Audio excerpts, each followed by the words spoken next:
An important consideration by all pilots operating any size of aircraft is wake turbulence, which is simply the disturbance or vortex in the air left by a passing aeroplane. This air vortex can be very violent and can abruptly and violently disturb the aircraft's flight path. Fortunately, however, wake turbulence dissipates with time and distance from the aircraft. But nonetheless, longitudinal separation between aircraft is important, and minimum safety distances must be applied by air traffic control units to arriving and departing aircraft, so that this hazard can be avoided. Since the severity of wake turbulence is a factor of mass, ICAO grouped all aircraft by type and devised 3 wake turbulence categories according to the maximum certified takeoff mass of the aircraft concerned.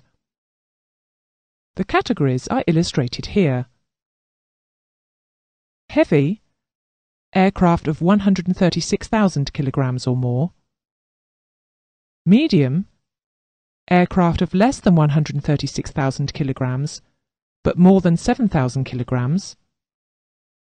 And light, aircraft of 7,000 kilograms or less.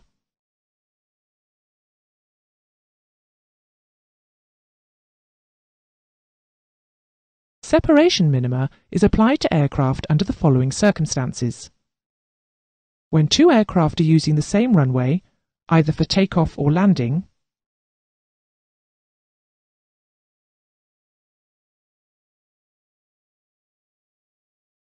whenever a following aircraft is at the same height as, or less than, 1,000 feet below the leading aircraft. Wake turbulence separation can either be based upon time, procedural separation, or distance when the aircraft is under direct radar control. However, most of this lesson will detail the procedural separation and not the radar-controlled separation.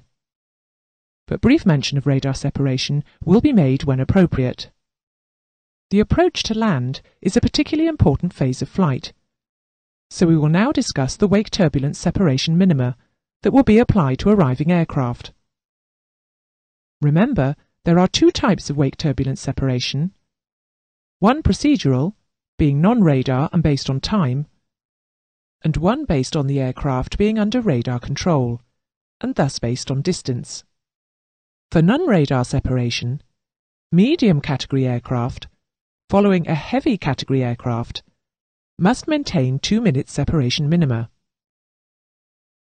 Light category aircraft, following a medium or heavy category aircraft, must maintain 3 minutes separation minima. Under radar separation, the following distances apply. For a heavy aircraft behind a heavy aircraft, the separation is to be 4 nautical miles. For a medium aircraft behind a heavy aircraft, the separation is to be 5 nautical miles.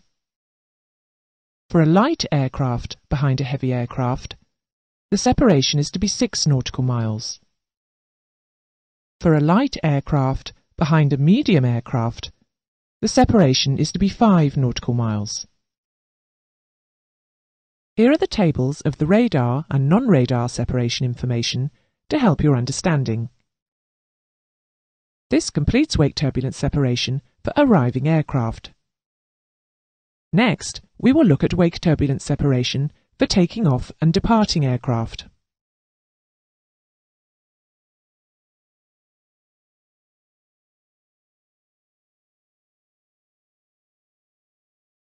Wake turbulence separation on departure is the minimum time for when the leading aircraft becomes airborne to the time when the following aircraft becomes airborne.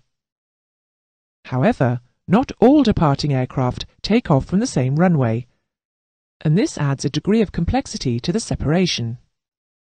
Some airports have a number of runway systems, and wake turbulence can affect several runway operations. A minimum of 2 minutes separation is applied between a light or medium aircraft taking off behind a heavy aircraft taking off, or a light aircraft taking off behind a medium aircraft taking off. However, there are caveats to this.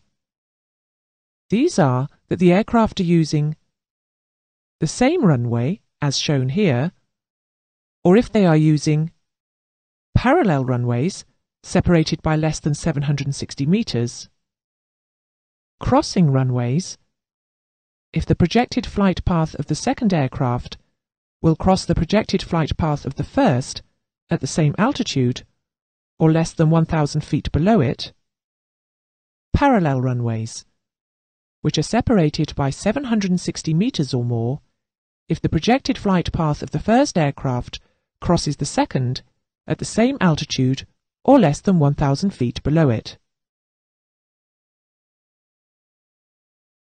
As with the takeoff from an intermediary point, the separation minima changes on runways with displaced thresholds. Displaced thresholds basically mean that the start of the landings are not at the very beginning of the runway, but are displaced further along the runway length, as you can see here. There are two important parts of separation with displaced thresholds. The first relates to separation between aircraft taking off after another aircraft landing, and the second, which is the opposite scenario, relates to aircraft landing after aircraft taking off. For aircraft taking off behind landing aircraft using displaced thresholds, there is a 2-minute minimum separation. This separation applies to a light or medium aircraft taking off after a heavy aircraft has landed, and between a light aircraft taking off after a medium aircraft has landed.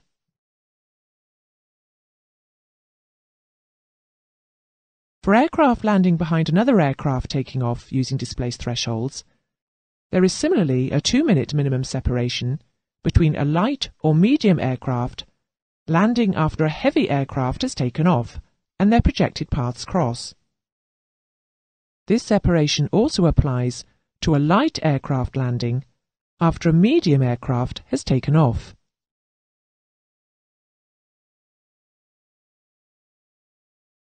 The last variation to the separation rules is when a takeoff and/or a landing take place in the opposite direction to other departing or landing aircraft.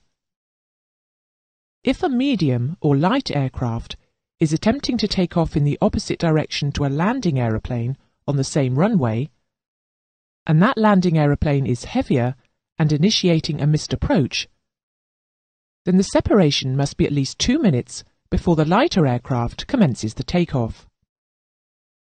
Similarly, when a lighter aircraft is trying to land in the opposite direction to a heavier landing aircraft on the same runway, or even a parallel opposite direction runway less than 760 meters apart, and the heavier landing aircraft executes a missed approach, then a 2-minute separation minima must be applied before the light aircraft lands.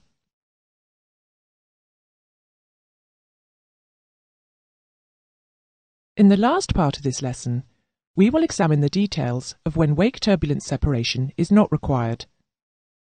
The air traffic control unit concerned shall not be required to apply wake turbulence separation for any VFR arriving aircraft following a heavy or medium aircraft on the same runway. However, the air traffic control unit should issue a caution of possible wake turbulence. The wake turbulence separation in this instance now lies with the pilot of the following aircraft. The other occasion when an air traffic control unit is not required to ensure wake turbulence separation is when an arriving IFR aircraft is executing a visual approach, has the preceding aircraft in sight, and has been instructed by that air traffic control unit to maintain own separation. Again, in such an instance, the air traffic controller will issue a wake turbulence caution.